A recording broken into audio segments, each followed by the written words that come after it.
एक समय की बात है। एक लड़का था जिसका नाम मनीष था।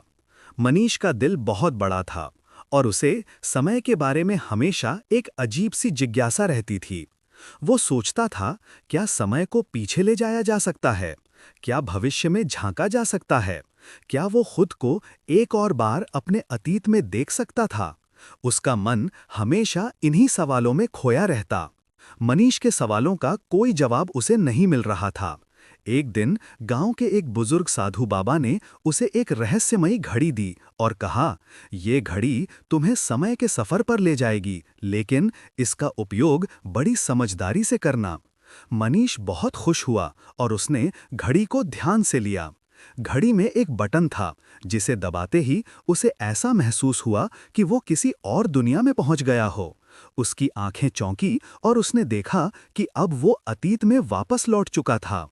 मनीष ने पाया कि वो अपने बचपन के दिनों में पहुंच चुका था, जहां उसे उसकी पुरानी यादें, पुराने दोस्त और परिवार के सदस्य मिले। वो सभी को देखकर बहुत खुश हुआ, लेकिन जल्दी ही उसे एक बात समझ में आई। वो अतीत में सिर्फ देख सकता था, उसे बदल नहीं सकता था। उसे ये एहसास हुआ कि अतीत में वापस जाने से केवल उसकी पुरानी यादें ही जिंदा हो सकती हैं, लेकिन वो उन पर कोई नियंत्रण नहीं रख सकता था। उसे ये भी महसूस हुआ कि समय का पीछे मुड़ना केवल एक छलावा था। वो किसी भी गलती को सुधारने में सक्षम नहीं था और न ही वो किसी पुराने फैसले को बदल सकता था।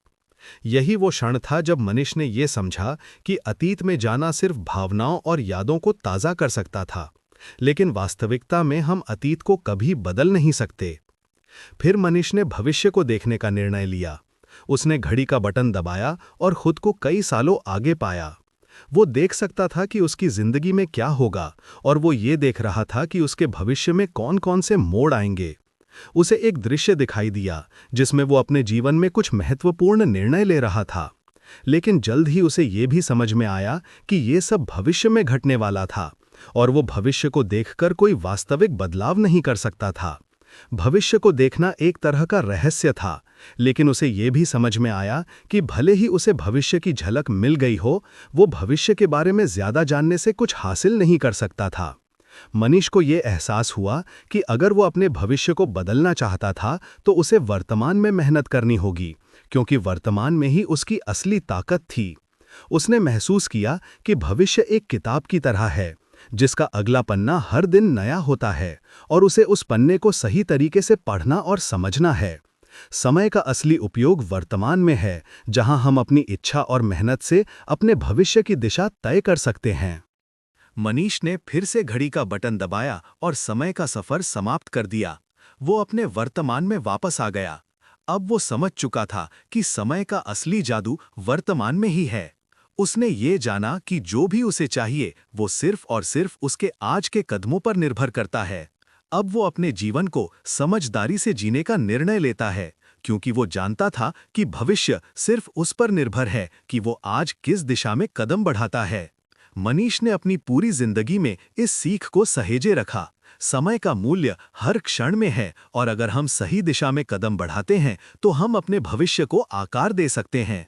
वो अब जानता था कि जो समय हम खो देते हैं उसे वापस नहीं लाया जा सकता और हर क्षण का महत्व उसी क्षण में होता है। अब मनीष समय के महत्व को समझ चुका था और उसने अपने जीवन को पूरी तरह से बदल दिया।